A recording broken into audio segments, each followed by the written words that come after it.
Mga kapasta, magandang araw po sa inyo. Bali, guest po natin para sa episode na ito, si Sir Kira ng Nginig Stories.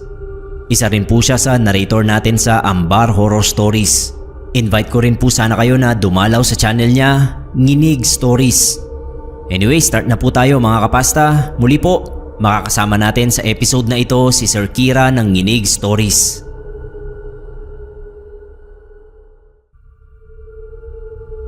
Pakitago na lang po ako sa pangalang Ani.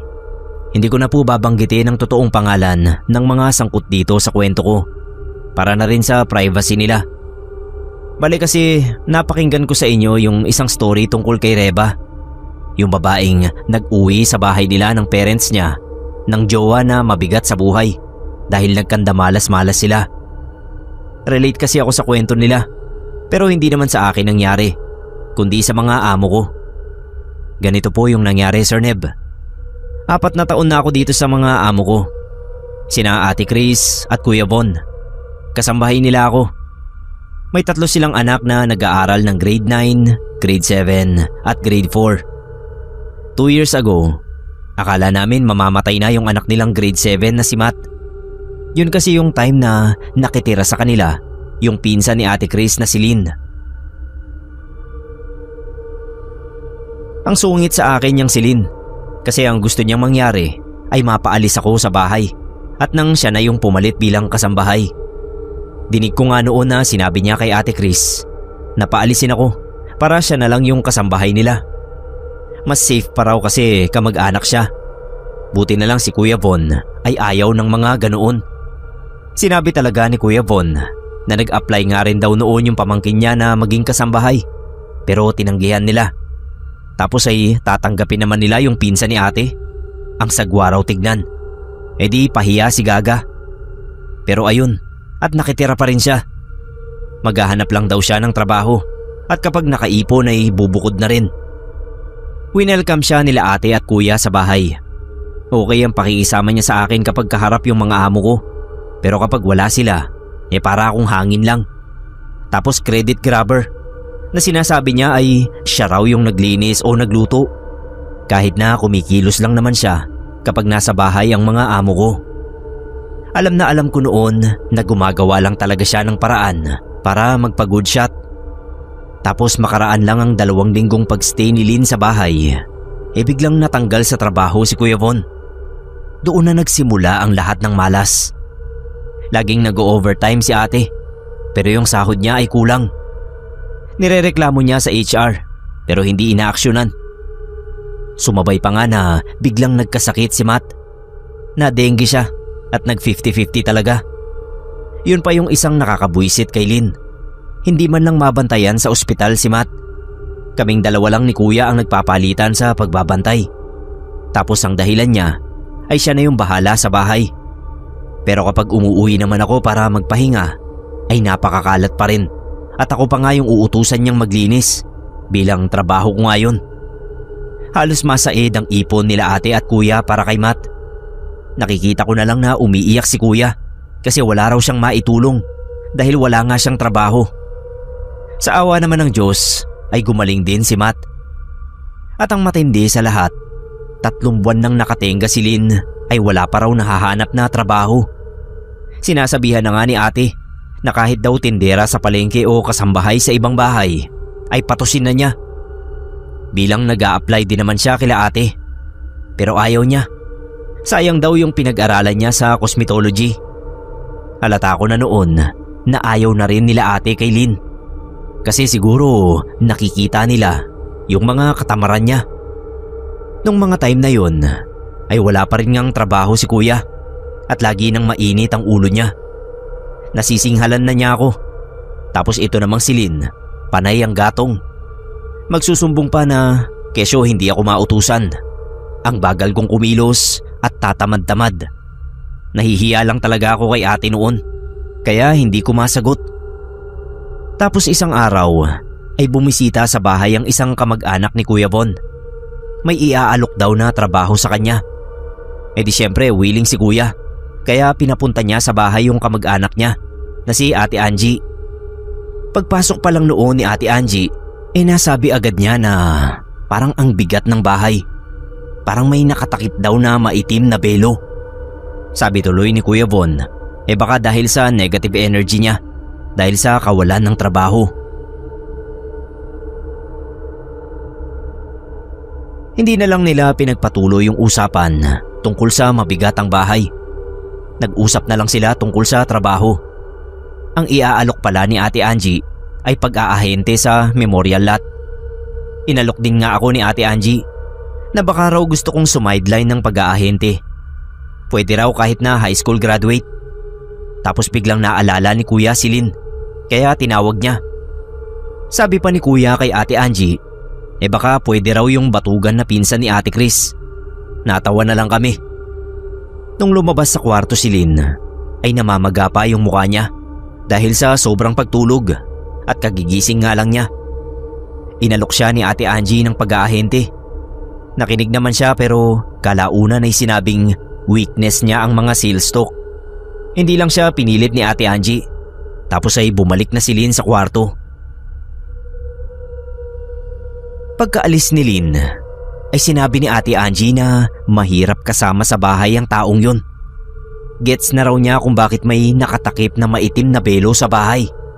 Si Lynn daw pala yun. May kasama raw na pabigat sa buhay si Lynn at kailanman ay hindi siya aasenso hanggat hindi na aalis ang pabigat na yon. Na-curious tuloy kami ni Kuya at napatanong kay Ate Angie. Sabi niya, ipatawas daw si Lynn para malaman namin kung bakit may kasama siyang pabigat. Kinilabutan nga ako noon kasi parang nagkaroon ng kalinawan kung bakit nahihirapan sa buhay yung mga amo ko. Pagdating ni Ate Chris kinahapunan ay nag-usap sila ni Kuya Von. Hindi ko alam kung ano ang napag-usapan nila. Basta alam kong tungkol yon kay Lynn. Ang alam ko lang, pagdating ng weekend ay may albularyo na dumarating para gamutin si Lynn. Ayaw niyang pumayag, Sir Neb. Wala naman daw siyang sakit. Pinaupo siya sa sofa pero pilit siyang tumatayo at gustong umalis kaya sinigawan siya ni Ate Chris at minura. Makisama naman daw dahil para sa kanya rin yung ginagawa nila. Napahiya siya tapos pinanlisikan ako ng mga mata. Pinagbintangan ba naman ako na sinisiraan siya? Tapos sabi ni Kuya ay desisyon nilang mag-asawa na ipatawas siya para makahanap na siya ng trabaho at makaalis sa bahay. Si Kuya naman ang sinamaan niya ng tingin at sininghalan. Ang kapal daw ng mukha na bumusis, palamunin lang naman ni Ate Chris.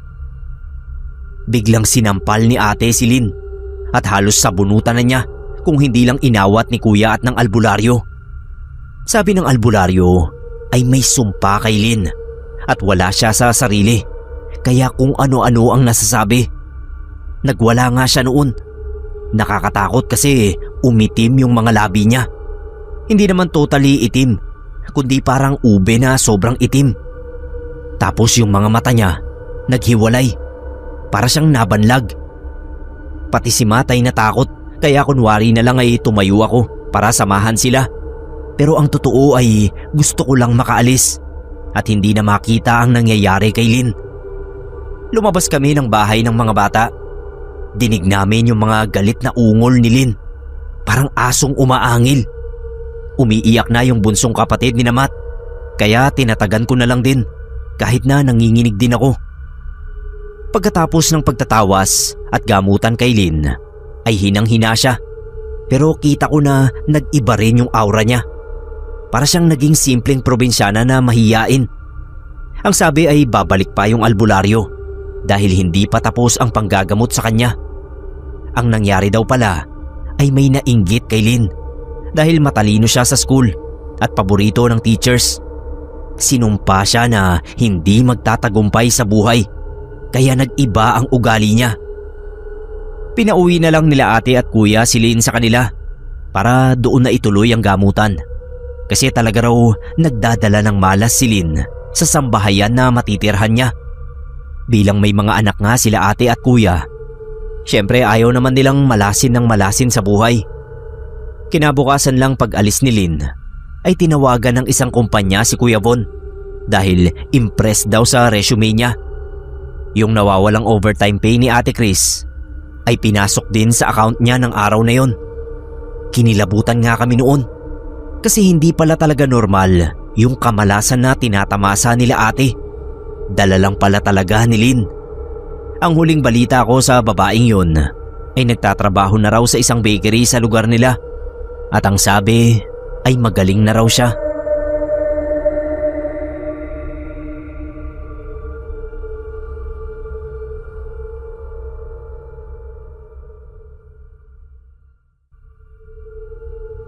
Magandang araw mga kapasta.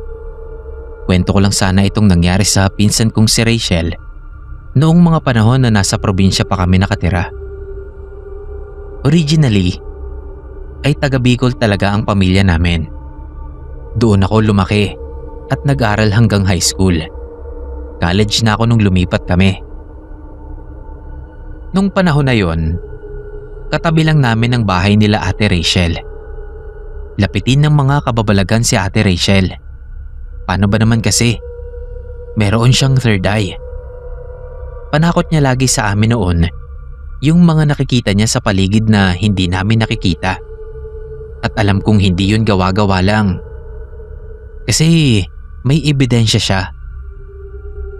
Meron siya noong maliit na salamin kung saan kapag tumingin ka doon ay makikita mo yung mga multo at engkanto na hindi mo basta-bastang makikita ng normal. Nung umedad na ng 18 si Ate Rachel, mas lumala ang mga pagpaparamdam sa kanya. Meron na daw masamang engkanto na gustong dalhin si Ate Rachel sa kanilang mundo. Tuwing umaga, mayroong bulaklak na lumilitaw sa bintana ni Ate Rachel. At sa pagkakaalam niya raw, yung bulaklak na yon ay doon galing sa engkanto na gusto siyang angkinin. Maraming ginawa si Ate Rachel para kontrahin ang engkanto na yon. Bumili siya ng mga anting-anting, gumawa ng ritual, nagdasal, kumonsulta rin sa isang albularyo na binasbasan yung buong bahay nila. Pero wala ring nangyari. Tuloy lang ang pagbisita sa kanya ng engkanto. Pinadescribe ko kay Ate Rachel yung itsura ng engkanto. Sabi niya, mukha daw itong tao sa unang tingin. Pero mapapansin mo na may kakaiba dito. Medyo mahaba raw ang tenga nila. 6 ang daliri sa kamay at paa. Lagi rin daw nakapaa ang mga ito. Kaya kapag may nakita ka raw sa gubat na may magandang damit at nakapaa, sure na hindi tao yun. Second year high school ako nang saniban si Ate Rachel. Nandoon kami sa bahay nila noon. Nanonood sa mga nangyayari. Ipinatawag ni Tito si Mang Fabian. Siya yung pinakamagaling na albularyo sa lugar namin. Sinundo pa yun ni Tito. Pagdating sa bahay nila Ate Rachel, kinulong niya sa kwarto si ate. Kaming mga nanonood, pinalabas ng bahay. Hindi ko ito actual na nakita, pero ikinuwento ito sa amin ni Tito, kaya alam ko kung anong nangyari. Bale nung nasa kwarto na raw siya, nagdasal yung albularyo at parang may isinusuksok ito sa kamay niya. Lumabas saglit yung albularyo. Yun pala doon niya inilagay yung engkanto sa kamay niya. Tapos lumabas siya para itapon ito sa labas. Kabilin-bili na ng albularyo na yon na isang buong araw daw nilang ikulong doon si Ate Rachel sa kwarto. Huwag palalabasin at huwag din basta-bastang magbubukas ng pinto kung hindi naman kailangan. Mga kalahating araw na raw ang lumilipas nang humingi ng kape si Ate Rachel. Siyempre nagtimpla naman si Tito. Habang iniinom daw ni ate yung kape, ay bigla na lang daw ulit tumirik ang mga mata nito at nagwala. Tinawag na naman nila yung albularyo. Sabi nila Tito, sinunod naman daw nila lahat ng inutos nito. Nung malaman ng albularyo na nagpatimpla ng kape si Ate Rachel, ay saka niya napagtanto na yun sigurado ang ginamit nitong paraan para makapasok sa kwarto. Sumama ito sa itinimplang kape para makasanib ulit kay Ate Rachel. Sa ikalawang pagkakataon, pinaalis ulit ng albularyo ang engkanto na yon. At siya na mismo ang nagbantay kay Ate Rachel. Lahat ng pagkain na ipinapasok sa loob ay pinakikiramdaman niya. Gumaling naman pagkatapos nun si Ate Rachel. At para hindi na ulit siya mabalikan ng engkanto, ay may ibinaon na anting-anting sa tenga ni Ate Rachel yung albularyo. Maliit lang siyang bato na kulay itim. At simula nga noon, naging tahimik na ang buhay ni ate. Pati yung third eye niya, nawala na rin.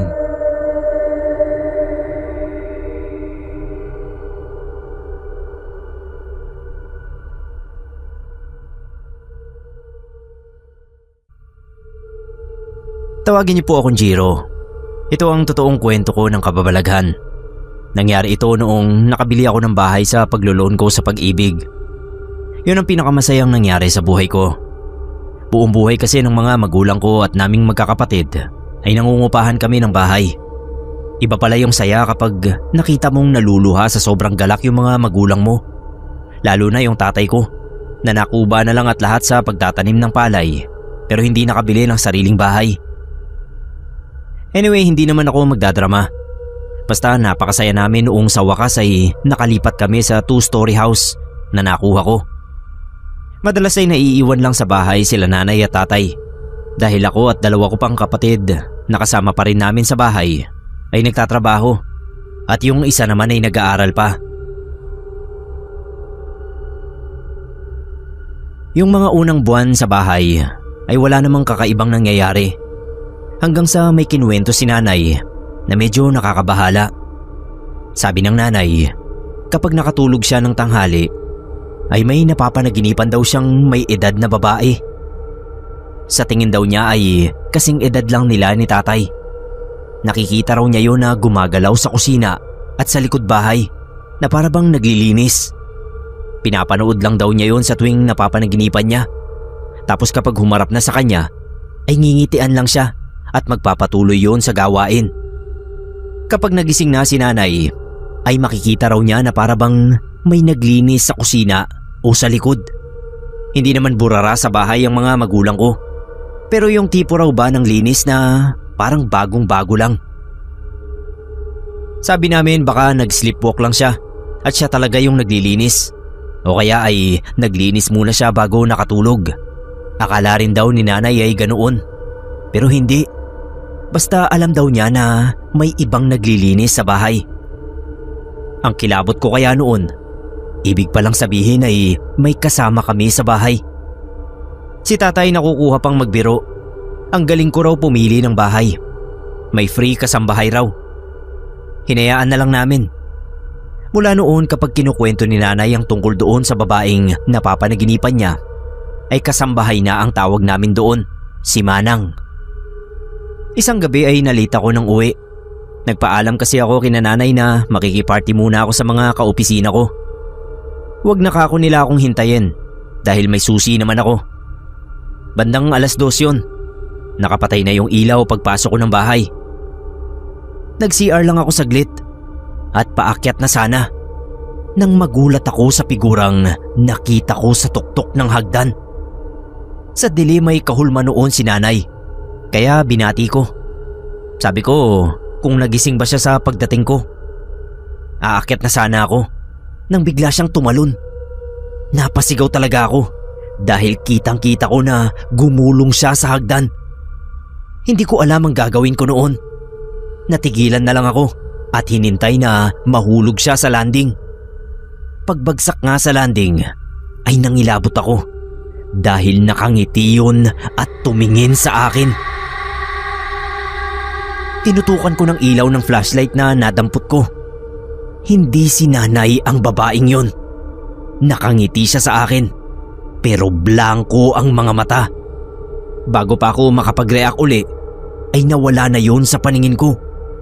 Sakto na biglang nagliwanag sa may itaas. Pagtingala ko ay naroon si nanay at tatay, pati yung dalawa kong kapatid. Nagtatanong kung bakit ako sumigaw.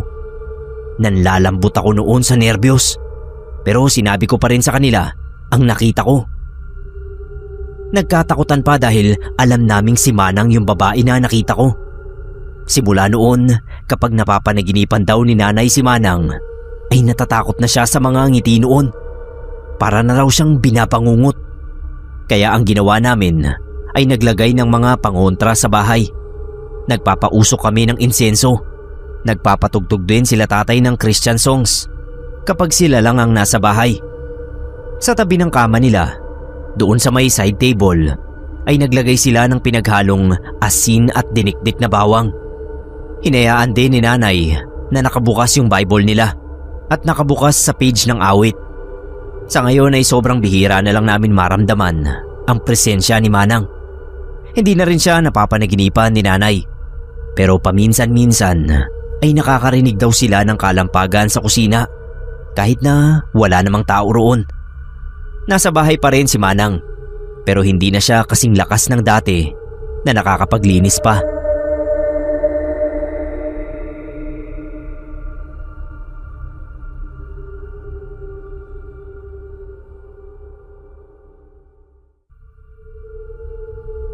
Ang pangalan ko po ay Anthony, pero pwede namang Tony na lang para maikli lang. Itong ibabahagi kong story ay ang tanging nakakatakot na pangyayaring naranasan ko sa buong buhay ko. Bago nito, hindi naman ako naniniwala sa mga multo. Pero dahil sa karanasan kong ito, nagbago ang paniniwala ko. Masamang balita ang bumungad sa GC namin isang umaga. Patay na raw ang nanay nung isa naming kabatch na itago na lang natin sa pangalang Helen. Nag-usap-usap kami magkakaklase kung kailan kami dadalaw. Napagkasunduan na Sabado na lang para lahat kami ay available. Nagkita-kita muna kami nun sa 7-Eleven. Tapos sabay-sabay na pumunta dun sa Lamay. Malaki yung bahay nila Helen. Malawak yung property nila.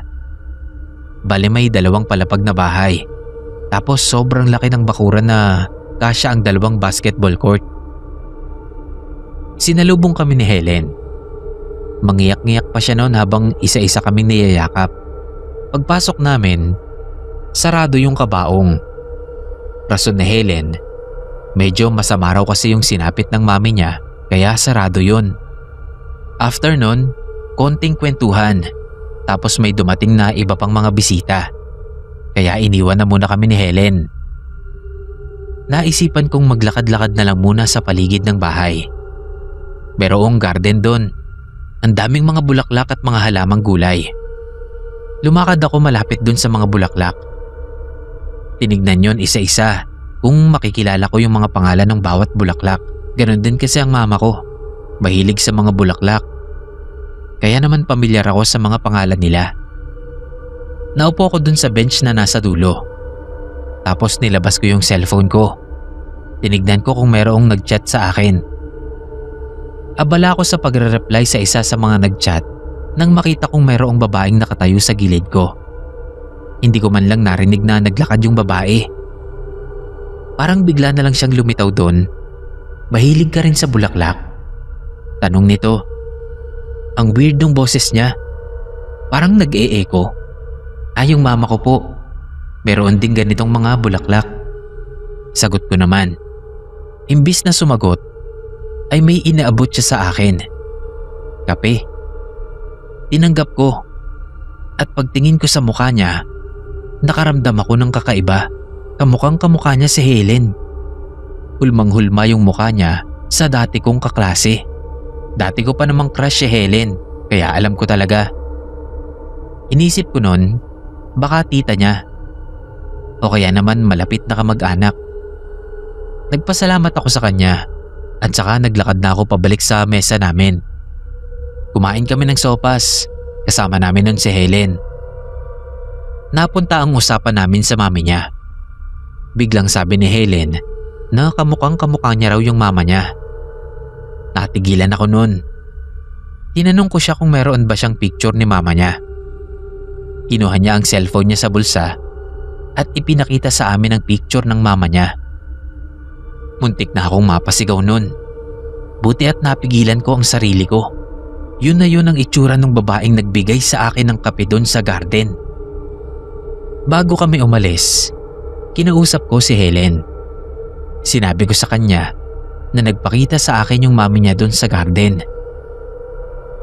Yun daw pala ang paboritong tambayan ng mami niya noong nabubuhay pa ito. Lagi niya raw itong naaabutan doon sa garden na nakaupo at umiinom ng mainit na kape. Sana nga raw sa kanya na lang nagpakita ang mami niya. Umattend kami ng mismong libing. After naming manggaling doon sa sementeryo, kumain muna kami kila Helen. Saglit akong napatingin sa labas. Doon mismo sa may garden, nakita ko yung mami ni Helen. Nakatayo, naglalakad sa gitna ng mga tanim na bulaklak habang may hawak na kape. Tapos bigla na lang ding naglaho. Hindi ko nga rin alam kung bakit ba sa akin nagpapakita yung mami niya. After nun, tuwing dumadalaw kami dun sa bahay nila Helen, iniiwasan ko nang tumingin dun sa garden.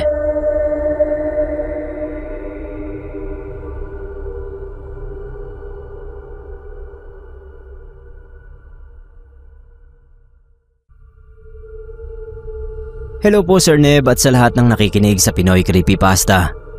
Pa-share po sana nitong karanasan namin at ng isang kakilala tungkol sa naging kasambahay namin. Ito po ang nangyari. Year 2015. Kumuha kami ng kasambahay dahil busy na kaming mag-asawa sa trabaho at nag-aaral din ang mga anak namin. Walang naiiwan sa bahay para maglinis at magluto. Pagod na kami sa kakakayod, kaya nagkakasakit na rin kami dahil wala talagang pahinga bilang kami pa rin ang nagmamanage ng bahay. Ang naging pagkakamali namin noon ay hindi kami sa maayos na agency kumuha ng maid. Ang nangyari ay nagtatanong lang ako noon sa isang kakilala sa palengke. Kako baka may marerekomenda siyang pwedeng kasambahay. Sakto na may bumibiling babae noon na nakarinig ng usapan namin. Bigla siyang sumabat. Siya na lang daw sana kung pwede. May baon pang ang biodata yung babae at ang nakalagay na pangalan ay Manuela.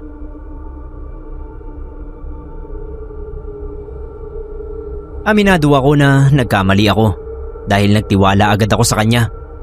Naglabas kasi agad ng requirements. Naghahanap daw nga kasi siya ng trabaho kaya ready ang mga papel at ID niya.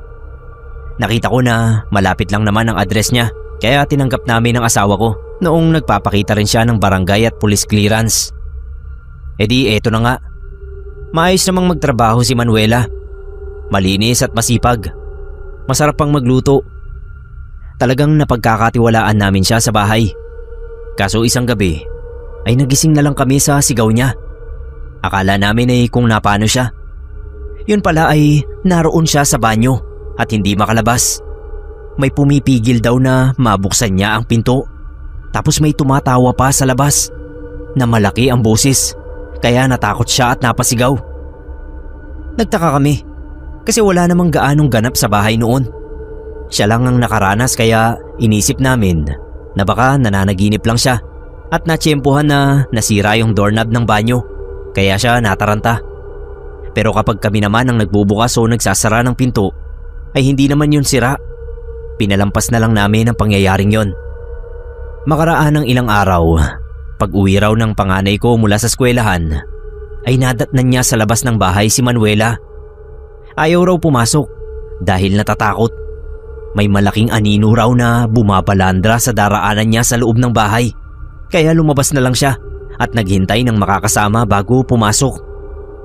Hanggang sa isang araw ay nadisgrasya na nga siya. Nadulas siya habang papalabas ng banyo at nabukulan. Sabi niya ay may malaking anino na bumulaga sa kanya paglabas. Tapos ay tinulak siya noon kaya siya nadulas. Pagkatapos ng pangyayaring yon ay nagpaalam na sa amin si Manuela. Hindi na raw niya kaya ang ginagawa sa kanya ng kasama namin sa bahay. Takang-taka talaga kami kasi bago siya dumating ay wala namang mga panggagambala sa amin. Naisip namin noon na baka gawa-gawa lang niya ang lahat dahil tinatamad na sa trabaho. Nakadalawang buwan naman siya bago umalis. Fast forward, ilang buwan ang nakaraan ay napabalita sa Facebook group namin sa barangay na isang kakilala namin ang ninakawan ng kasambahay niya na nagngangalang Helen Rosa. 3 months pa lang daw yung Helen sa kanila pero nanakawan na sila. Nag-day off daw yun tapos hindi na bumalik. Naghinala sila ng hindi maganda. Tapos ayun nga, nung tignan nila ang mga gamit nila ay wala na yung alahas sa drawer. Pati mga cellphone na binibenta nila, kahon na lang ang natira. Nung makita ko yung picture ng Helen, ay nagulat ako dahil si Manuela ang naroon. Kinausap ko yung kakilala namin na yon at inusisa tungkol sa kasambahay nila. Lahat daw ng ID at clearance na pinakita noon ay peke pala. Pati yung address niya ay hindi naman siya doon nakatira. Planado niya lahat para makapagnakaw. Mabuti na lang at hindi niya kami nanakawan. At doon na namin na-realize ng asawa ko, yung anino na nakikita ni Manuela o Helen ay bantay namin. Alam noon ang masamang intensyon ng kasambahay namin, kaya niya yun ginugulo. Kung hindi pa dahil sa isang magnanakaw na yun, ay hindi namin malalaman na may nagbabantay pala sa amin. Salamat na lang sa kanya dahil hindi niya kami pinabayaan. Nagkaroon kami ng bagong kasambahay pagkatapos noong si Manuela, pero wala naman siyang nababanggit na aninong nanggugulo sa kanya. Kaya alam namin na mapagkakatiwalaan siya. Sa katunayan nga, ay kasambahay pa rin namin itong si Patty hanggang ngayon.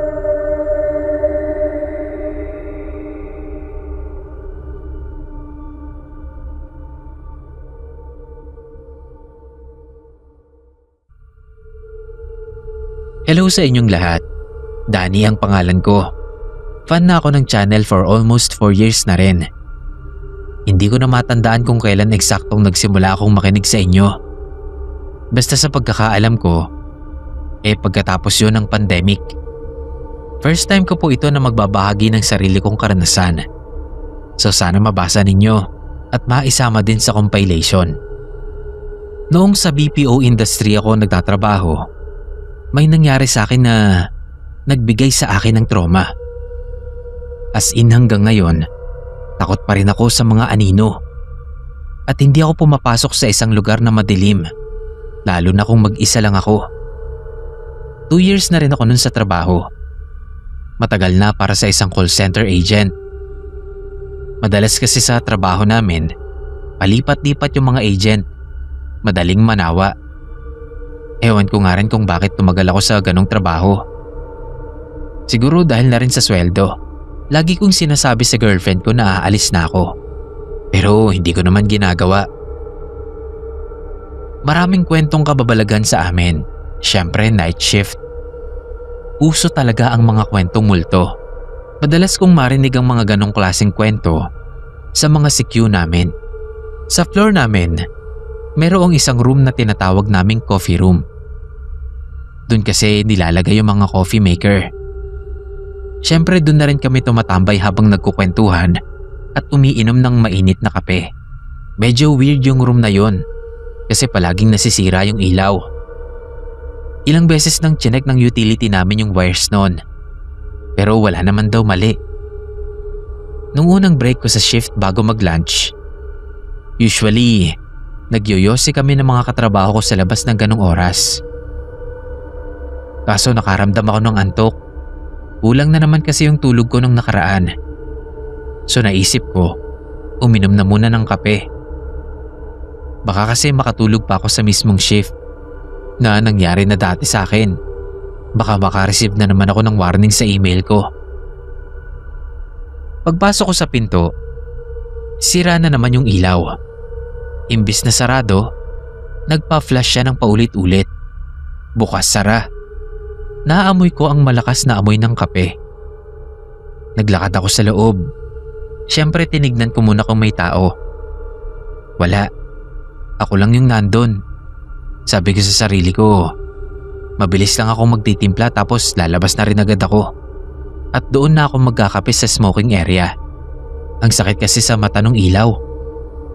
Noong paalis na sana ako, merong nakaupo doon sa mesa, malapit sa pinto kung saan ako dapat lalabas. Imposible yun. Kasi pagpasok ko, wala namang ibang tao. Kung kapapasok niya lang, dapat narinig ko yung tunog ng pinto. Natigilan ako kasi alam kong hindi tao yung nakaupo doon. Itim lang siya. Itim na parang anino. Ang tanging bagay na hindi itim sa katawan niya yung mga mata niyang kulay dilaw. Sa pagkakataong yun, grabe na yung takot na nararamdaman ko. Noon lang ako nakaramdam ng ganun. Nilakasan ko ang loob ko. Imbis na tumayo lang ako doon, bigla kong tumakbo palabas. Nalimutan ko na nga yung kape ko, pero wala na akong pakialam. Nang makalabas, ay dumiretso na ako sa smoking area. Alam kong nandun yung ilan sa mga katrabaho ko. Ikinuwento ko sa kanila yung nangyari. So sinamahan nila ako at bumalik kami dun sa may coffee room. Pero wala na yung aninong nilalang na nakita ko kani-kanina lang. Yung ilaw sa itaas hindi na nagbubukas sara. Pero sira na naman. Sabi nung gwardiya na sumama din sa amin ay meron daw talagang nilalang doon. At baka daw yun din ang dahilan kung bakit palaging pundido yung ilaw sa room na yon.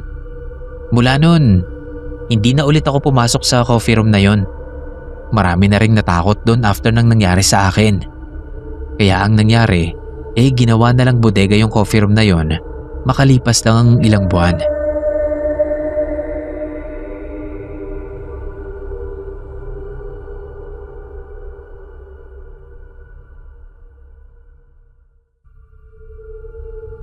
Good morning po sa lahat.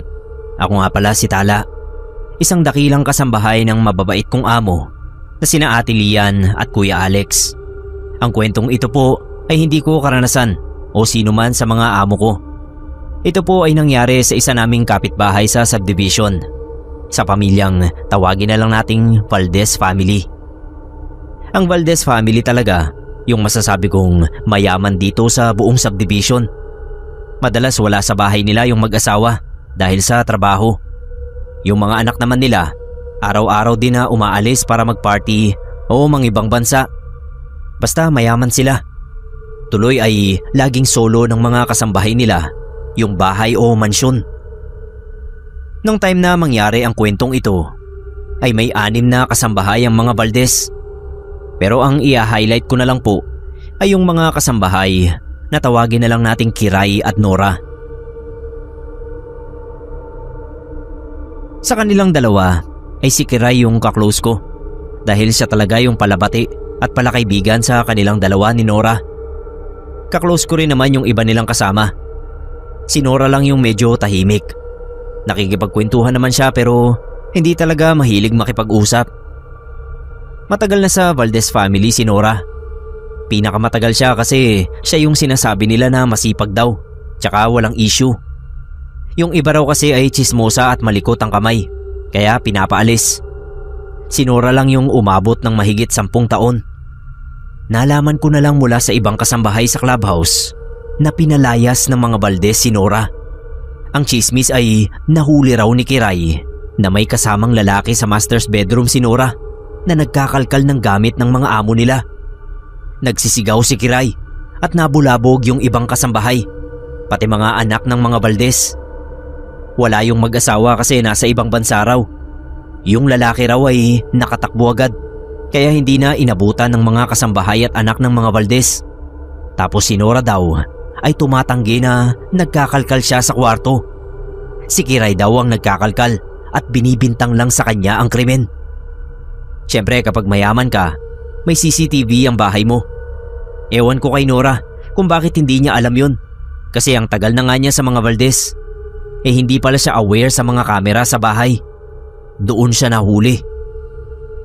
Isang linggo pagka sisante kay Nora, ay may nangyaring mga kababalaghan sa bahay ng mga Valdez. Una, lagi nang binabangungot si Kiray. May nakikita raw na kalansay sa panaginip niya at sinasakal siya noon. Pangalawa, madalas silang mapanisan ng pagkain kahit nasa loob ng ref. Malala pa ay inuuod yun, kaya nahahawahan ng pagkasira yung ibang laman ng ref. Pangatlo, may mga kalampagan silang naririnig tuwing gabi. Para daw may kumikilo sa kusina at ginugulo ang mga gamit. Pero kapag chinek nila, ay maayos naman ang lahat doon. At panghuli, biglang tinubuan ng sandamakmak na pimples at pigsa si Kiray. Nagising na lang siya isang umaga, natadtad na yung muka at buong katawan niya. Mabuti na lang at yung mag-asawang Valdez ay naniniwala sa mga kulam, barang at iba pang hiwaga. At since mapera sila, napakadali lang nilang nasolusyonan ang nangyayari sa kanilang bahay at ganoon din kay Kiray. Ginastusan talaga nila yung mga albularyo na taga Quezon para alisin ang sumpa na naiwan ni Nora. Nalaman nila ang tungkol sa sumpa dahil na rin nga doon sa mga albularyo. Doon ko talaga nalaman kung gaano kamakapangyarihan ng pera. Kasi pagkatapos na maalis ang sumpa sa bahay nila at kulam kay Kiray, ay pinabalik nila lahat ng yon kay Nora. Si Nora, Facebook friend ko. Sir Neb, nakita ko talaga sa mga post niya na nahihirapan na raw siya sa nangyayari sa buhay nila. Laging laman ng timeline niya ay tungkol sa Diyos. Tapos post siya ng post na sinasabi niyang kung ano man ang pagkakamali niya ay pinagsisisihan na niya ng lubusan. Sana raw ay mapatawad pa siya ng Diyos. Biglang naging mga ganoon ang post niya. Samantalang noong bagong alis siya sa Valdez family ay ang yayabang pa ng post niya. Sabi pa niya ay kilalanin daw ang binabangga.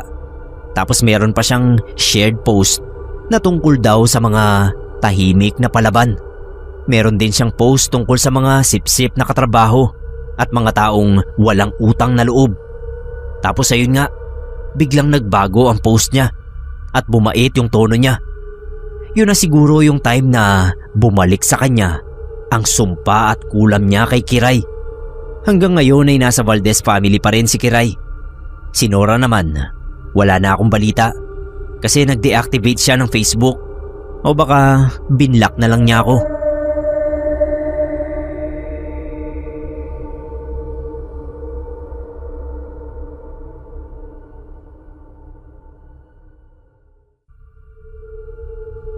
Hello po sa inyo. Hindi ako ang nakaranas ng kwentong ibabahagi ko ngayong araw. Karanasan ito ng Tito Ronnie ko na isang OFW. Simula pa yata 21 years old siya, sa ibang bansa na siya nagtatrabaho. Sa ngayon, 5 bansa na ang napupuntahan ni Tito. Currently ay nasa Canada siya. Nung nagtatrabaho daw si Tito sa Europe, mayroong nangyaring kababalaghan sa kanya. Bale, factory ng pagawaan ng kape yung pinagtatrabahuhan niya doon. Yung mga buto raw, dinadry nila. Tapos ay sa kanila ilalagay sa grinder na dudurog doon sa mismong kape para maging powder naman ito. Sobrang laki raw ng grinder na gamit nila na kayang magkasya ang isang payat na tao sa bunganga nito. Doon daw nato kasi dito. Meron siyang partner sa section na yon. Indiano raw yung partner niya. Medyo makulit daw itong Indiano na to. Ayaw sumunod sa mga boss nila, lalo na pagdating sa safety ng machine. Pasikat din daw ito. Kapag pinagsasabihan ni Tito Ronnie itong Indiano, iniinis pa raw nito si Tito. Uulitin pa raw nito yung mismong bagay na ginawa niya na talaga namang delikado. Ilang beses ni-report ni Tito sa boss nila yung Indiano. Kaso mukhang malakas daw ito dun sa may-ari. One time, umabsent si Tito sa trabaho. Nagpaalam naman siya. Nagkasakit kasi yung girlfriend niya doon. At doon sa trabaho nila, valid daw yung ganong excuse. Buong maghapon si Tito sa apartment nila. Kinabukasan daw, nakita niya na may mga yellow tape na nakapalibot doon sa grinding machine. Tinanong niya yung bossing nila na halatang problemado. Ikinuwento naman ito yung nangyari. Yung Indiano daw na katrabaho niya, naipasok yung kamay dun sa mismong grinder. Hinigop daw nito yung Indiano at tumigil lang nung nasa loob na yung kalahati ng katawan nito. Sa kalagitnaan ay nagmalfunction yung machine. Kasi hindi na kinayang durugin yung katawan ng Indiano. Pero too late na raw. Patay na yung Indiano. Isang buwan na investigasyon daw ang nangyari. Buti may CCTV sa working area. Kaya nakita nila na ito palang si Indiano ay nagpapasikat na naman habang naglalagay ng kape doon sa may grinder. Binigyan pa rin naman ng malaking compensation ng kumpanya yung pamilya ng Indiano.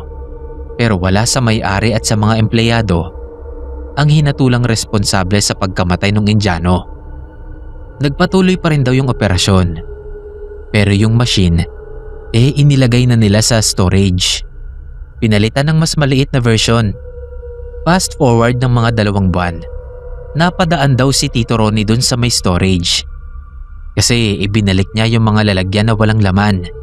Pa-out na raw nun si Tito at naglilinis na lang ng working area niya. Nakita raw niya yung grinding machine. Nilapitan niya raw ito.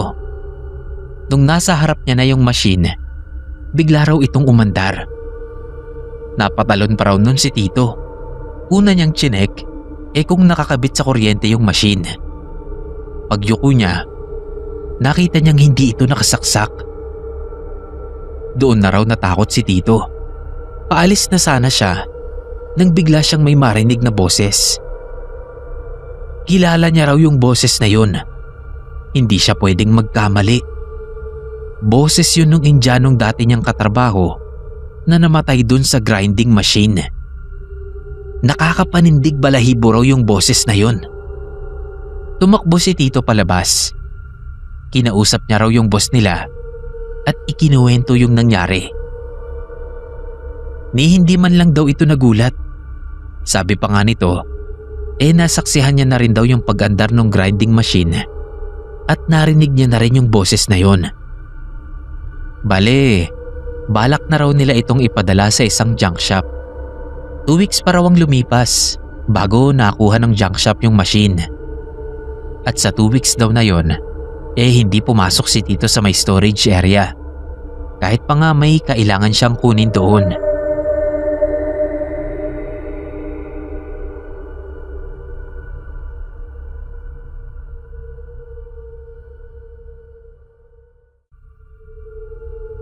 Ako po si Isaac at ang asawa ko naman ay si Sabana.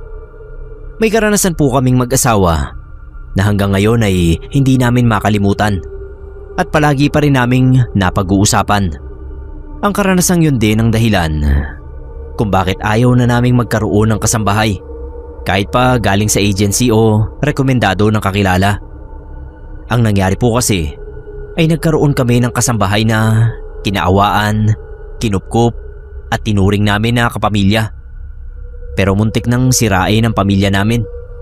Pero sa huli ay natuklasan namin ang isang malalim na lihim ng pagkatao niya na nagbigay sa amin ng matinding kilabot. Tawagin na lang natin siyang Alona dahil sa maalo ng buhok niya. Isang makulimlim na umaga, nag-uusap kaming mag-asawa sa sala kung paano ang gagawin naming setup ngayong magtatrabaho na rin ang asawa ko. Ang tiyahin kasi niyang taga Nueva Ecija na siya sanang mag-aalaga sa anak namin ay biglang inatake sa puso at namatay. Kakagaling lang namin sa libing nun at noon lang namin napag-usapang mag-asawa kung maghahanap ba kami ng ibang kamag-anak na pwedeng tumingin sa 7 taong gulang naming anak na si Julius o kukuha na lang kami ng kasambahay mula sa agency. Magkaiba ang opinyon namin. Kaya hindi pa kami nagkasundo sa desisyon. Ang gusto kasi ni Sabana ay kamag-anak na lang, habang ang gusto ko naman ay kumuha na lang sa agency. Sabay kaming napalingon sa labas ng bakuran namin nang may makita kaming babae na huminto roon at naupo sa malaking bato sa harap. Yung bakod namin ay kahoy at mababa lang, kaya tanawang labas kahit nasa loob kami ng bahay. Nagkatinginan kami at nagkasundong lapitan ng babae. Sa tingin ko ay nasa 30 ang edad. Nakatulala at parang wala sa sarili. Kinausap ng misis ko. Tinanong niya kung sino, kung anong nangyari kasi nakapaalang. Pero maayos naman ang suot niyang puting bestida. Kaso parang hindi kami naririnig. Sabi ng asawa ko, baka raw may masamang nangyari sa babae. Kaya nagpasya kami na dalhin sa barangay. Tapos sa police station, sa DSWD. Kaso puro sila blanco. At ewan kung bakit parang takot yung babae sa kanila. At lahat din naman sila ay parang walang pakialam sa babae. Nag-usap kaming mag-asawa. Napansamantala ay kami na muna ang kukup-kup kasi nakakaawa. Ako medyo nag-alinlangan. Pero yung asawa ko Siya talaga yung sobrang maawain. Kahit na kanino. Lalo pa roon sa babae. Na kung makikita nyo ay mukhang kawawa talaga ang itsura. Ang amo pa ng mukha niya. Yung mukhang inosente na inapi. At ayun nga, inuwi namin siya sa bahay. Sabi ni Mrs., siya na muna ang bahala. Pinaliguan, inayusan, at matyagang kinakausap mayat maya. Makakatulong daw yon. Ang asawa ko nga pala ang nagbigay sa kanya ng pangalang Alona. Dahil nga sa buhok niyang maalo ng pagkakakulot. Sa umpisa, ganoon ang nangyari. Parang kami muna ang naging kasambahay niyang nag-aasikaso sa kanya. Pero habang lumilipas naman ang mga araw, ay unti-unti nang nakakapagsalita si Alona. Di nga lang talaga niya masabi kung sino siya. Wala raw siyang natatandaan sa nakaraan niya. Sabi ni Sabana, may palagay daw siyang kilala talaga ni Alona ang sarili. Pero baka may pinagdaan ng trauma, kaya ayaw nang kilalanin ng tunay na sarili at ayaw nang balikan ang nakaraan niya. Kaya mas pinili na lang na yakapin yung bagong siya sa poder namin. Unti-unti na rin niyang natutunan ang mga tinuro sa kanya ng misis ko na mga gawaing bahay. At masasabi ko naman na masipag siya at madaling makagets. May gawi lang siya na mannerism ata. Yung pinipiling-piling niya lagi yung ulo niya na para bang may gustong itaktak mula roon. Sabi naman ng asawa ko, wag ko na lang pansinin. Ang mahalaga ay natuto sa mga tinuro niya at naaalagaan ng maayos ang anak namin. Humiling pa ang asawa ko na sana nga ay manatili na lang na kasambahay namin si Alona. Nagustuhan talaga siya ng misis ko. Isang umaga, nagkakape ako sa balkonahe namin. Si Alona naman ay nagwawali sa sala. Napatingin ako sa braso niya kasi parang may pasa na maberde. Yun ang unang beses na kinakitaan ko siya nun. Paglapit ng asawa ko sa akin, sinabi ko sa kanya yung nakita ko. Sabi naman niya, wag ko na lang pansinin. Lahat na lang daw nakikita ko. Baka raw meron na talaga yun sa braso. Hindi lang namin napansin dati. Hindi na lang ako kumibo. Pero mga 2 araw ang nakalipas, habang nakahiga na kaming mag-asawa at nagpapaantok, ay sinabi ni Mrs. na yung nakita kong patse sa braso ni Alona ay meron din daw pala sa kabilang braso at sa binti. Parang biglang dumami. Wala naman daw yun dati. Kasi di ba nga, nung wala pa sa sarili niya si Alona, ay si Mrs. ang nagpaligo sa kanya. Kaya alam niya na wala siyang ganoon dati. Kung isa lang daw ay pwedeng hindi niya mapansin. Pero kung marami, ay imposibleng hindi niya yun makita. Bakit ka ako hindi na lang niya tanungin si Alona kung ano ba yung patsing green sa balat niya na parang pasa? Kinabukasan pareho kaming walang pasok. Ganoon nga yung ginawa ng asawa ko. Narinig ko na tinatanong niya yung kasambahay namin tungkol doon. Pero hindi naman nasagot ni Alona ang tanong ni Mrs. Yung reaksyon niya para bang noon lang din niya nakita. Medyo nag-alala ang muka. Tapos dali-daling tinalikuran ng misis ko at nagkulong sa kwartong pinapagamit namin sa kanya. Nagkatinginan na lang kami ng asawa ko. Nainis ako sa ginawa niyang pagtalikod sa misis ko. Pero sabi naman ni misis, baka may kinalaman yun sa pinagdaanan ni Alona. Bilang babae ay naiintindihan daw niya kaya hayaan na lang daw muna namin. Mga ilang oras ding hindi lumabas ng silid si Alona. Pero paglabas naman niya, ay humingi siya ng paumanhin. Sabi niya natakot daw siya kaya sinabihan siya ni misis na magpatingin sa doktor. Sasamahan siya para malaman nila kung ano yun. Kaso ayaw niya. Tinanggihan niya yung alok ng asawa ko dahil natatakot nga raw siya. Pero wala naman daw siyang kakaibang nararamdaman. Kaya sa tingin niya ay ayos lang siya. Wala kaming nagawa ng asawa ko. Hindi namin siya napilit. Binilinan na lang siya ng misis ko na kapag may naramdamang hindi maganda ay magsabi agad para madala namin siya sa ospital at malaman kung ano ba talaga yon. Kung sakaling sintomas ng sakit ay maagapan. Tumangulang siya at nagpasalamat. Masigla sana siya at aktibo. Pero mula nung araw na yon na kinausap siya ng asawa ko tungkol sa mga parang pasa niya, bigla siyang nanamlay. Hindi naman siya tumitigil sa pagtatrabaho sa bahay. Tuloy-tuloy lang siya kahit naging mas mabagal siyang kumilos kaysa dati.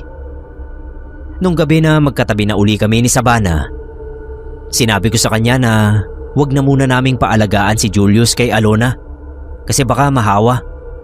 Kaso sagot sa akin ng asawa ko, wala naman daw sakit si Alona. Hinipo nga raw niya kanina kung mainit ang leeg at noo. Hindi raw. Tapos bigla ko naisip, hindi kaya buntis? May sagot pa rin ang asawa ko. Paano raw mabubuntis? Wala namang nobyo yon. Ni hindi nga lumalabas ng bahay. May punto naman siya dahil sa mga gawaing bahay lang at alaga kay Julius ang responsibilidad ni Alona. Sa paghahatid at pagsusundo sa school, ako na ang gumagawa nun.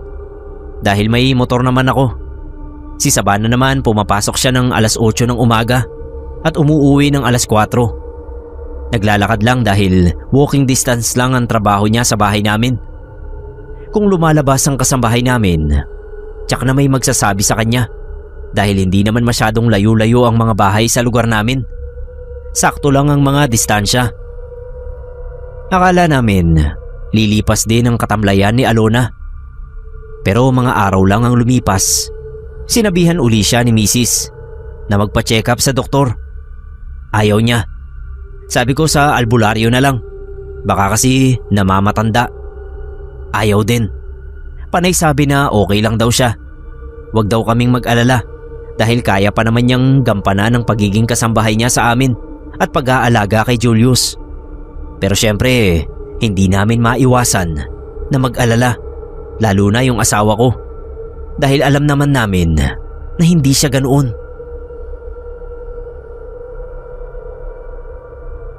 Isang gabi, naalimpungatan ako.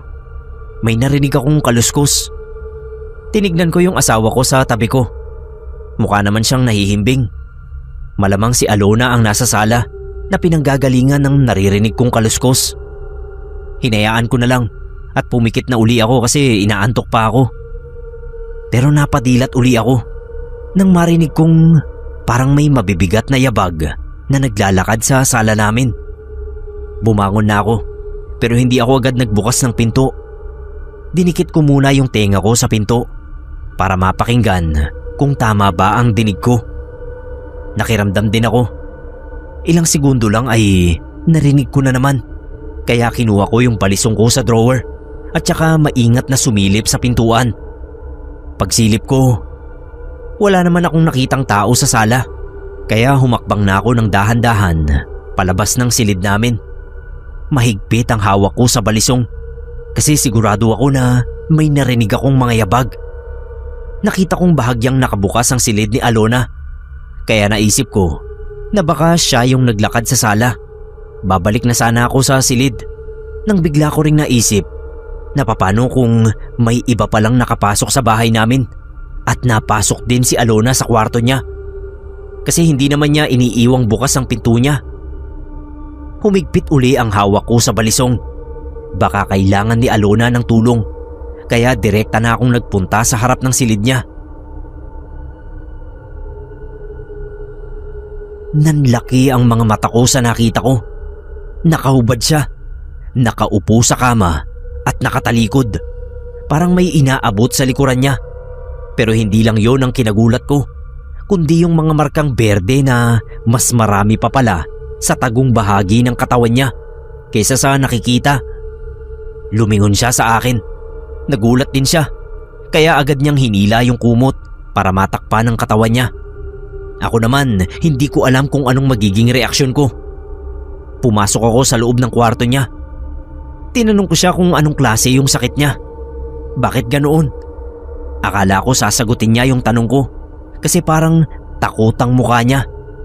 Pero sa halip, inalis niya ang kumot na tumatakip sa katawan niya at lumapit pa sa akin.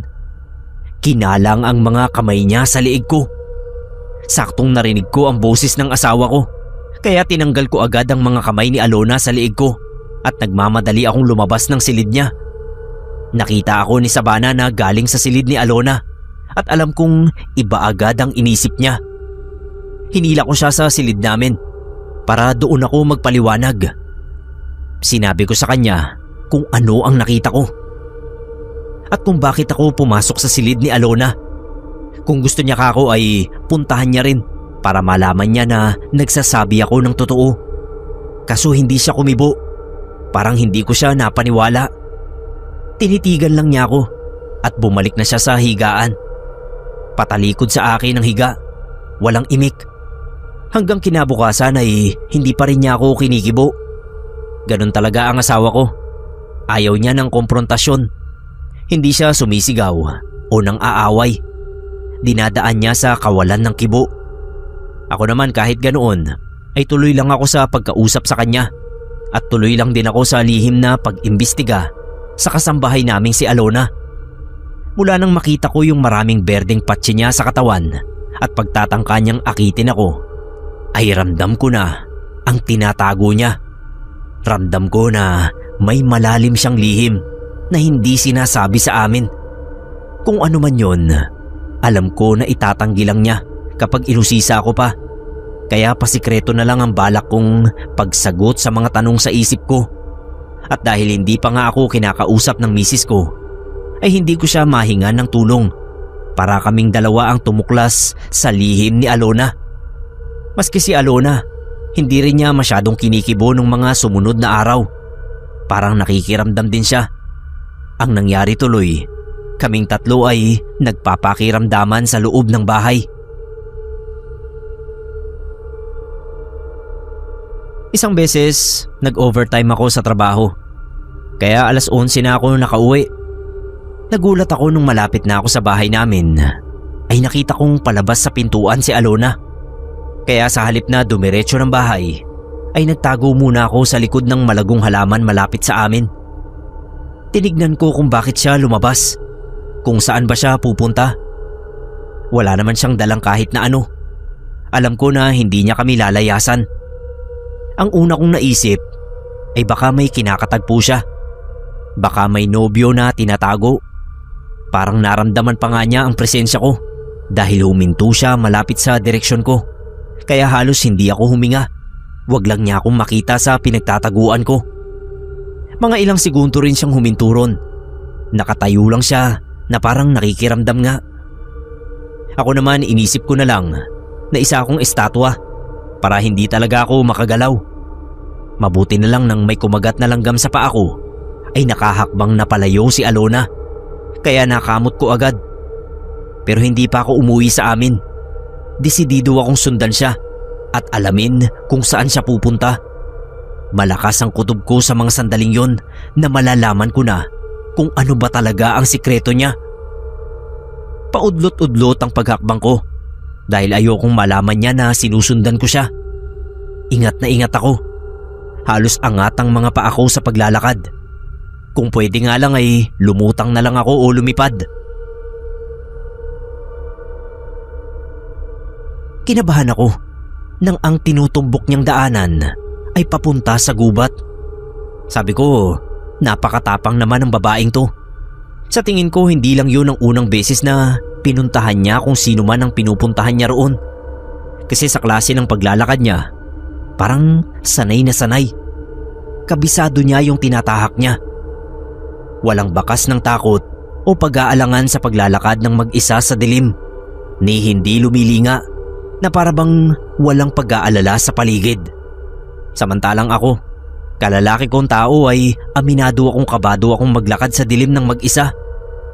Kasi sa mapuno at medyo liblib na gaya ng lugar namin ay may posibilidad ang pagsulpot ng mga nakakatakot na nilalang gaya ng mga aswang at engkanto, kapre, white lady. Dahil may dinadaanan din akong puno ng balete. Idagdag pa kung may maligaw doon na masamang tao. Kaya imposible na hindi ka matatakot o kakabahan man lang. Samantalang siya, baka nga wala pang kakurap-kurapang mga mata. Parang naglalakad lang sa sala ng bahay namin ng asta. Nagdalawang isip tuloy ako kung susundan ko pa ba siya o hindi na. Inisip ko rin na ano kaya kung umuwi na ako. Tapos abangan ko na lang ang paglabas uli niya bukas ng gabi para may madala na akong panlaban man lang sa kung anumang klaseng nilalang ang pwedeng makaharap ko. Pero naisip ko rin, paano si Alona? Kung hahayaan ko siya ngayong gabi, baka mapahamak. Napahugot talaga ako ng malalim na hininga nun. Nalilito sa kung ano ang tama kong gawin. Lalo pang nadagdagan ng pagkalito ko nang biglang mawala si Alona sa paningin ko. Kaya hindi ko na talaga siya nasundan. Nagtaka nga ako dahil nakatutok naman yung mga mata ko sa kanya, pero bigla pa rin siyang nawala. Para akong namalikmata. Nagpasya na talaga akong umuwi. Pero sa pagkakataon na yon, hindi ko na iningatan ang paglalakad ko. Tumakbo na ako pabalik sa bahay namin. Muntik na akong mapasigaw sa gulat nang pagbukas ko ng pinto, dahil may sarili naman akong susi, ay nakita ko si Alona na papasok sa loob ng kwarto niya. Natigilan talaga ako. Hindi ko alam kung ilang minuto akong nanatili sa pagkakatayo sa pintuan, sa sobrang gulat at pagtataka kung papanong nauna pa sa aking makauwi si Alona. Wala naman siyang pwedeng shortcut mula sa gubat patungo sa bahay namin, kundi yung dinaanan ko lang din. Kaya nung gabing yon ay nahirapan talaga akong makatulog. Iniisip-isip ko ang mga nangyari. May sandaling gusto ko nang gisingin ang asawa ko para sabihin ang nangyari. Kaso pagtitingin ako sa kanya ay naaalala kong galit pa rin siya sa akin. At saka nahihimbing na yung tulog niya. Ayokong sirain. Kinabukasan, napabalikwas ako ng bangon nang makita kong tanghali na.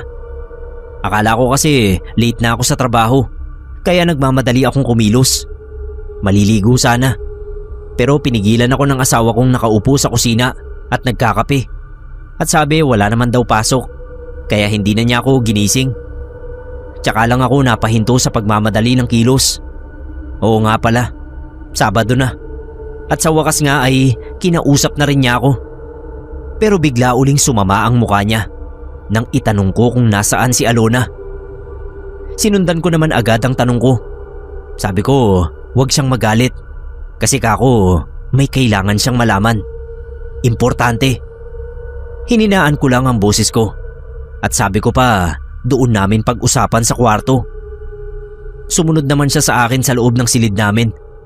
Kinuwento ko sa kanya yung nangyari kagabi nung pauwi na ako mula sa trabaho hanggang sa makauwi na nga sa bahay at nakita ko na nauna pa sa akin si Alona. Basta dinetalye ko.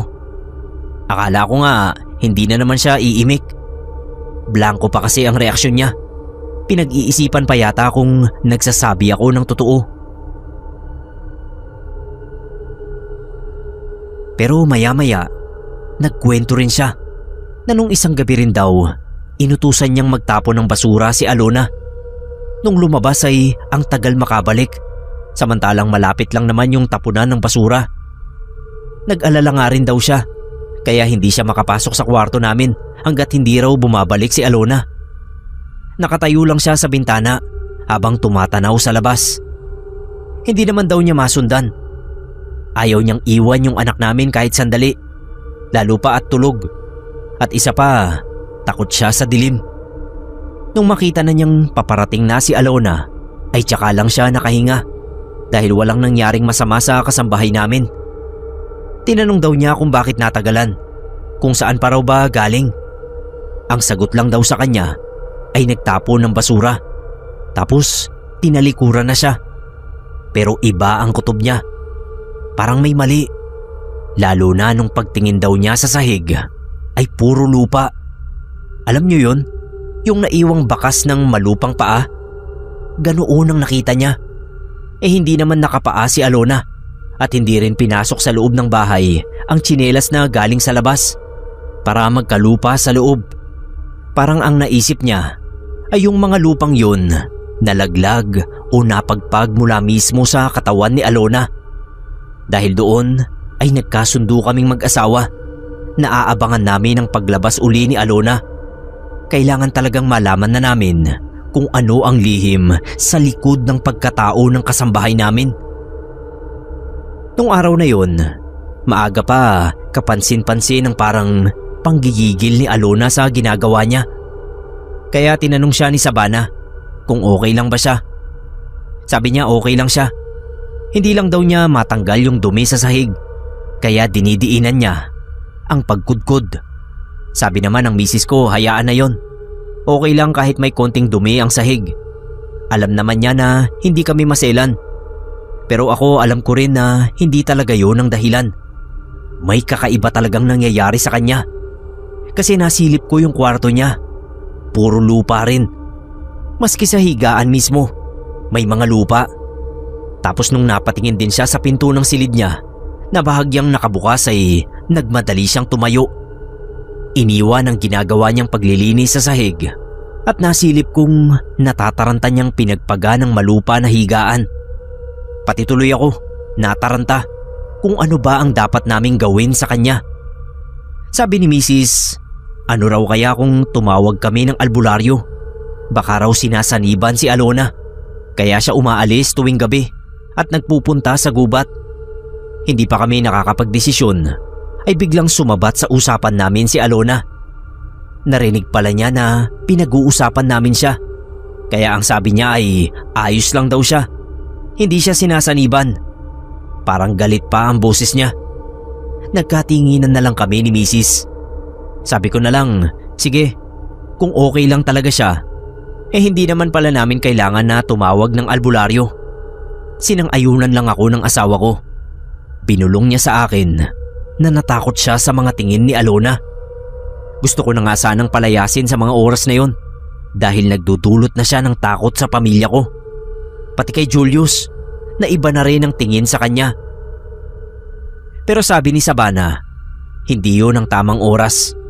Kailangan daw muna namin na mag-isip ng dahilan kung paano namin mapapaalis nang hindi kami pag-iisipang gantihan. Kailangan may maayos na dahilan ang magiging pag-alis niya sa amin.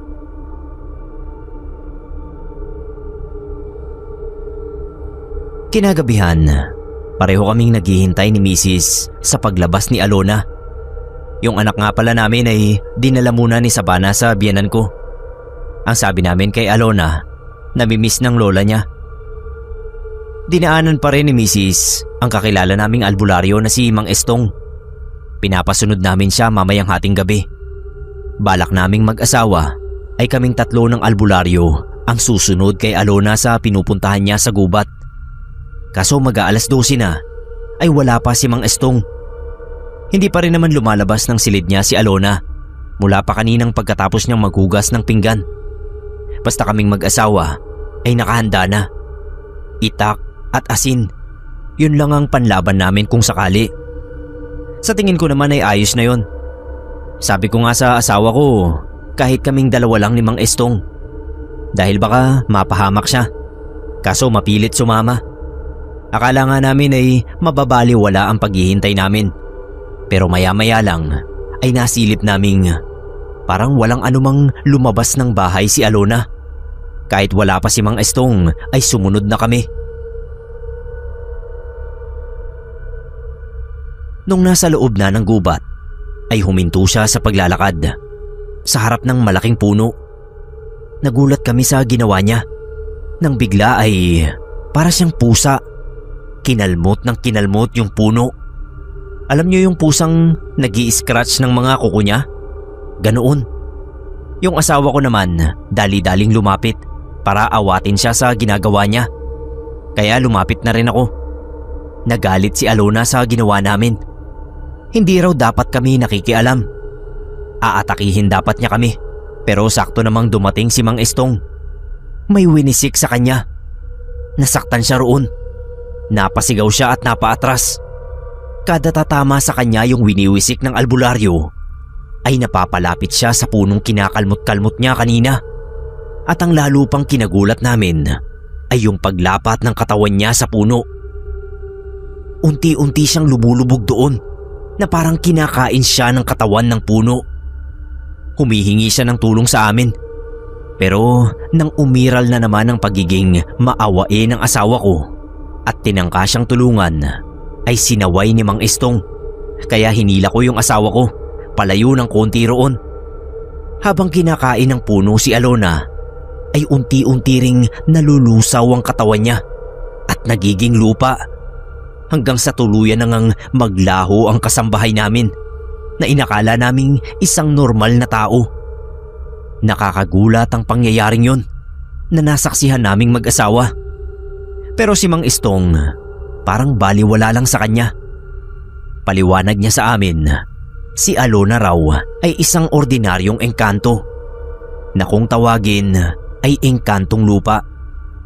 Hindi lang daw si Alona ang unang engkantong lupa na lumabas sa mundo nila para subukang makihalubilo sa mga pangkaraniwang tao.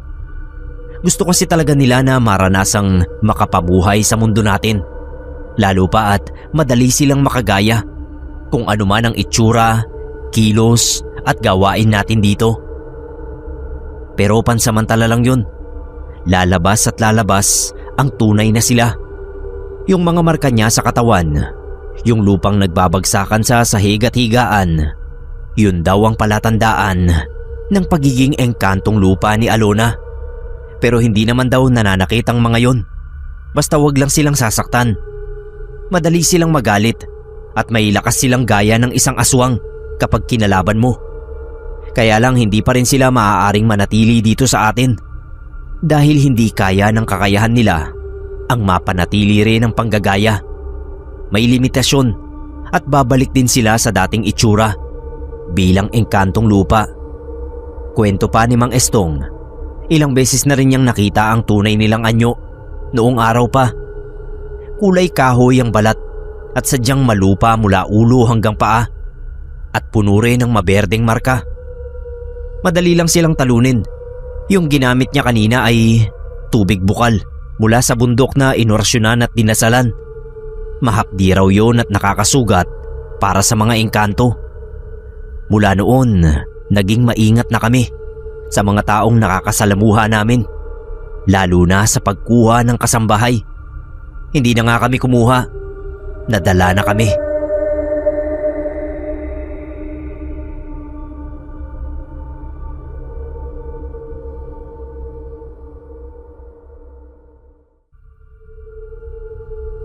Hello mga kapasta. Pasensya na kung medyo malungkot itong story na ibabahagi ko sa inyo ngayon. Andrea ang pangalan ko. 2015 nang maging kami ni Julius. Childhood friend ko siya. Nang magkita ulit kami sa isang party ng kaibigan, ay hiningi niya ang number ko. Doon na siya nagsimulang manligaw sa akin. At February 2015, sinagot ko rin siya sa wakas. Graphic designer si Julius at hilig na hilig siya sa kape. Kapag tumatambay ako dun sa boarding house niya, laging amoy kape yung buong kwarto niya. Kapag kasi nagtatrabaho siya, wala siyang ibang iniinom kundi kape. Minsan pinagsasabihan ko siya kasi alam naman natin na maraming masamang epekto ang sobrang kape sa katawan. Pero rason lagi ni Julius, hindi raw siya magiging productive kapag walang kape sa sistema niya. Hinahayaan ko na lang. Alam ko naman na sakaling may maramdaman siyang masama sa katawan niya, magsasabi naman siya sa akin. Year 2018, nung maging long distance relationship kami ni Julius. Nung mga panahon na yon, binabalak na rin sana naming magpakasal. Kaso biglaan namang kailangan kong lumipat ng tirahan dahil sa trabaho ko.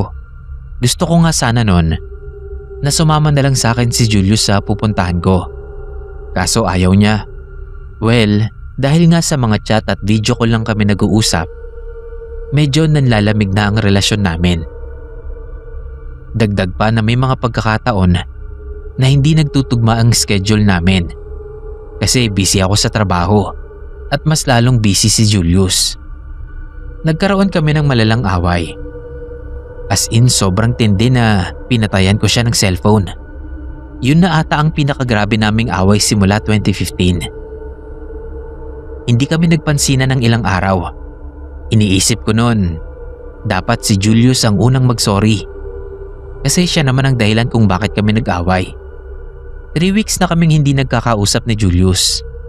Ang taas pa rin ng pride ko noon. Alam ko rin kasi na hindi ako matitiis ni Julius. Siguradong siya mismo ang tatawag sa akin at hihingi ng sorry Tapos magkakabati na ulit kami. Kaso hindi nangyari yon. Nasa sala ko noon nang biglang maamoy ko ang parang bagong timplang kape. Napatayo ako.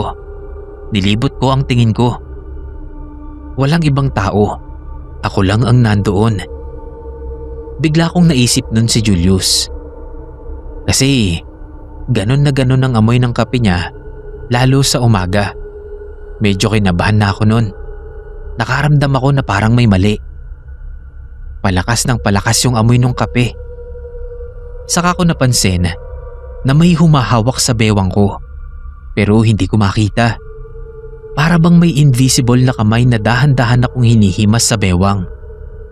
Ganon na ganon si Julius sa akin kapag gusto niya akong lambingin. Bewang ko lagi ang una niyang hinahawakan. Naiyak na ako nun. Hinintay ko muna na mawala yung mga kamay na humahawak sa bewang ko.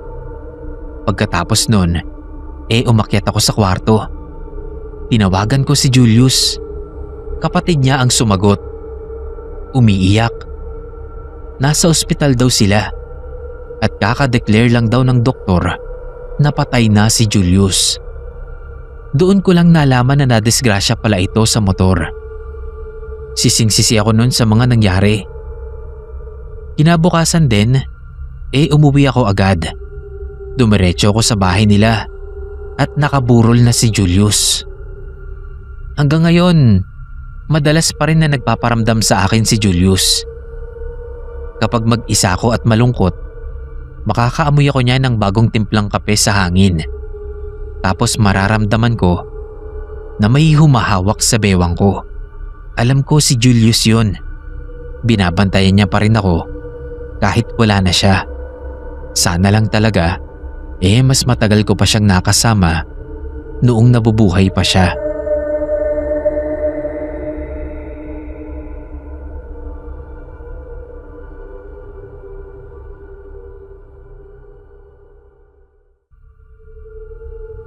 Dahlia ang pangalan ko. 28 na ako ngayon at nagtatrabaho sa isang bangko dito sa amin. Share ko lang ang kwento ko na nangyari noong college ako. May kinalaman ito sa best friend kong si Gemma. First year ako nang makilala ko si Gemma sa isang subject. Magkaklase kami. Sakto nun katabi ko siya sa upuan. Kaya habang nagle-lecture yung professor namin, puro kami chismisan ng kung ano-ano. Simula nun, lagi na kaming magkasama ni Gemma. Hindi kami nagkakasabay ng uwi, pero hinihintay niya ako lagi dun sa may kantin ng school. Tapos ililibre niya ako ng kape bago kami sabay na umuwi. Nalaman ko na anak pala ng mayaman na pamilya si Gemma. Sabi niya pa, ako raw ang una niyang naging matalik na kaibigan. Mahihain daw kasi siya noon, kaya nahihirapan siyang makakilala ng mga kaibigan.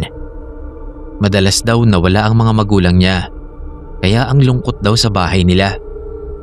Mas gusto pa nga raw niya sa school. Yun na ang naging routine namin ni Gemma. Bago kami umuwi, magkikita kami sa kantin. Tapos ililibre niya ako ng kape.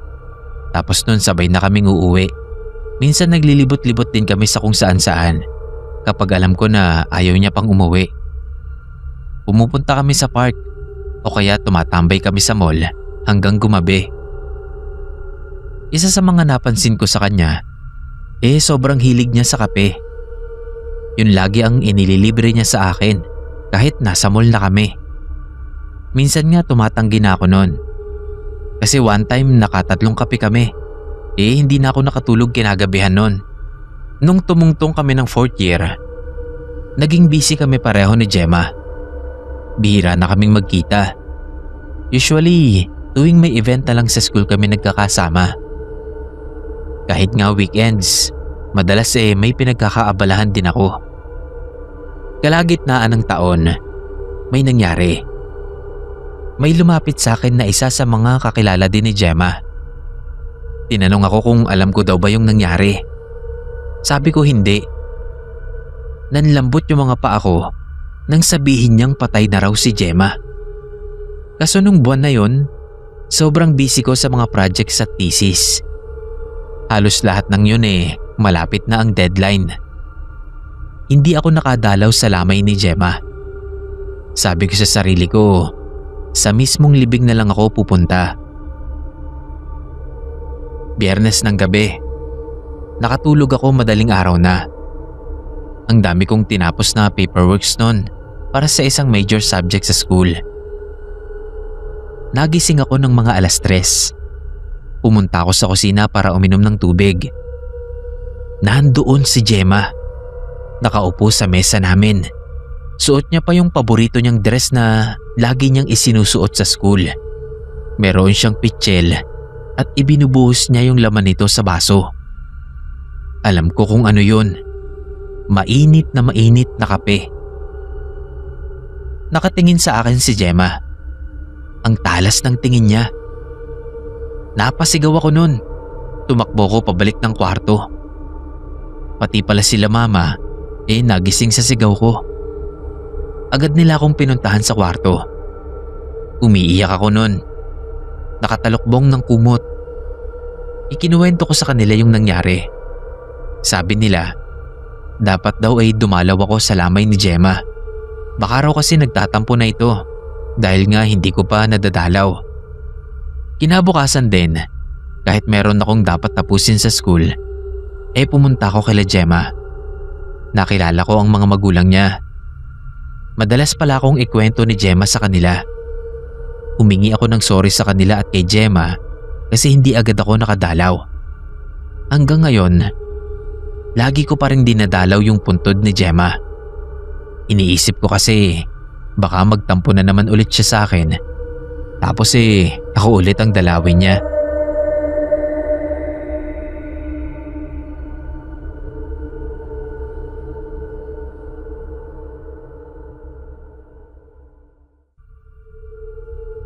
Magandang araw po sa ating lahat. Ako pala si Sander. May isi-share akong kwento na sana ay magsilbing babala na mag-iingat tayo sa mga taong pinagkakatiwalaan at pinapapasok sa ating mga tahanan. Nangyari ito sa asawa kong si Jonah. OFW ako rito sa Saudi. 15 taon na akong pabalik-balik dito. Pero mag-asawa pa lang kami ni Jonah for 7 years. Itong kwentong ito ay naganap noong 2 taon pa lang kaming kasal at wala pang anak. Ngayon kasi ay may 2 anak na kami. Anyway, noon ngang wala pa kaming anak, ay kasama ni Jonah sa bahay ang kapatid kong si Jeanette, pati na rin yung anak niyang grade 1. Nasa Saipan naman yung asawa ni Jeanette. Kasama rin nila yung bayaw kong 14 years old, si Hector. Okay naman sila sa mga gawaing bahay. Nagtutulungan at maayos ang samahan. Pero kumuha si Jonah ng kasambahay kasi pauwi na ako noon. Naisip namin na oras na siguro para magkaroon kami ng baby at mas makakasureball kami sa baby kung hindi nakikilos sa bahay si Jonah. Doon pumasok sa eksena si Aling Auring. Rekomendado siya ni Mama. At ayun nga, namasukan sa amin si Aling Auring. Pagka-uwi ko nga ng Pilipinas ay nakabuo kami ng baby ni Jonah. Nalaman ko lang nung nakabalik na ako ng Saudi. Di sabi ko kila Jeanette at Aling Auring na ingatan si Jonah. Doon na nagbago si Aling Auring. Si Hector ang nagkukwento na nakikita raw niya na nakatingin sa bintana sa sala si Aling Auring kapag malalim na ang gabi. Nakasilip daw na para bang may inaabangan. Tapos makikita niya na gumagalaw ang bibig na parang may binubulong.